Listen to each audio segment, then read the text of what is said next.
নমস্কার, উমার হেসেলে আপনাদের সবাইকে স্বাগত। আর একটা নতুন রেসিপি নিয়ে চলে এলাম, তাহলে পুরো ভিডিওটা দেখুন। আজকের রেসিপি শোল মাছের ঝোল আমি কিভাবে রান্না করি। যদি ভালো লাগে লাইক কমেন্ট শেয়ার করবেন।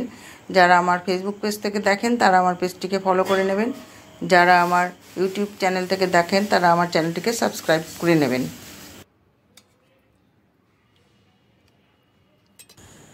এখানে 5 পিস মতো আমি শোল মাছ নিয়ে নিয়েছি। শোল মাছটাকে ভালো করে কেটে নিয়েছি। শোল মাছটা বেশ বড়ই আছে। এবার ভালো করে জল দিয়ে ধুয়ে নিচ্ছি। ভালো করে মাছটাকে ধুয়ে নিয়েছি। এবার অল্প লবণ আর হলুদ মাখিয়ে কিছুক্ষণ রেখে দেব।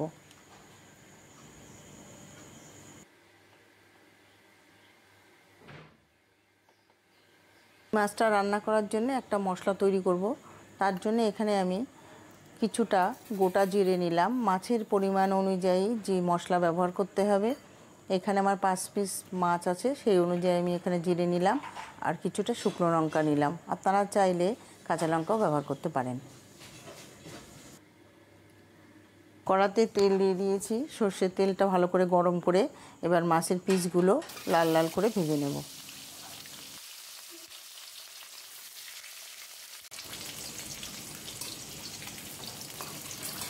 মাছগুলো উল্টিয়ে পাল্টিয়ে ভালো করে ভেজে নিলাম। মাছটা ভালো করে ভেজে নিতে হবে। মাছটা লাল লাল করে ভেজে নিয়েছি। এবার মাছটাকে উঠিয়ে নিচ্ছি।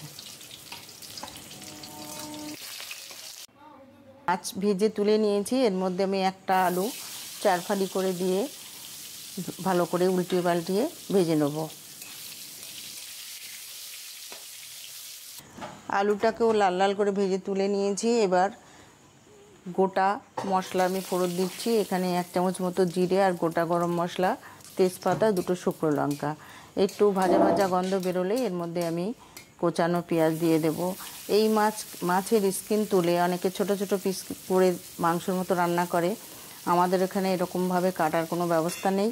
যেখানে আছে তারা এইভাবে স্কিনটা তুলে ছোট ছোট টুকরো টুকরো করে দেয় দোকানিরা, এবং সেইভাবে ওরা মাংসের মতো রান্না করে।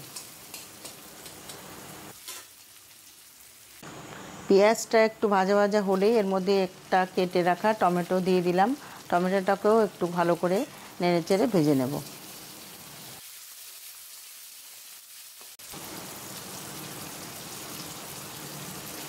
টমেটো আর পেঁয়াজ দিয়ে ভালো করে ভেজে নিলাম। এবার এর মধ্যে আমি 1 চামচ মতো রসুন বাটা আর 1/2 চামচ আদা বাটা দিলাম। আর বেটে রাখা মশলাটাও আমি এবার দিয়ে দেবো। এর মধ্যে দিয়ে একটুখানি কষিয়ে নেব কাঁচা গন্ধ চলে যাওয়া পর্যন্ত। এই শোল মাছটা না খেতে খুবই ভালো লাগে। যারা পছন্দ করেন তারা এইভাবে একবার রান্না করে খাবেন। এটা খেতে খুবই সুস্বাদু। এই মাছটা খুবই টেস্টি মাছ। শোল মাছটা যারা পছন্দ করেন তারা একবার অন্তত এরমভাবে রান্না করে খেয়ে দেখবেন। মশলাটা একটু জল দিয়ে ভালো করে কষিয়ে নিলাম। কাঁচা গন্ধটা চলে গেছে। এবার আমি এর মধ্যে ভেজে রাখা আলুর টুকরোগুলো দিয়ে মশলার সঙ্গে ভালো করে নেড়েচেড়ে মিশিয়ে নেব। আর পরিমাণ মতো এখানে আমি গরম জল ব্যবহার করব। গরম জলটা দিয়ে দেব।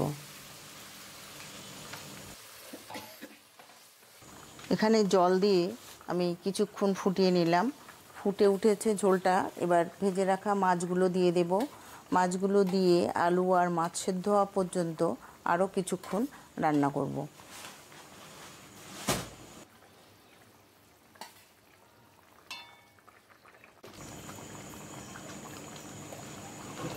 মাছের ঝোলটা বেশ কিছুক্ষণ আমি রান্না করলাম। এবার এর মধ্যে আমি স্বাদ মতো একটু চিনি দিলাম।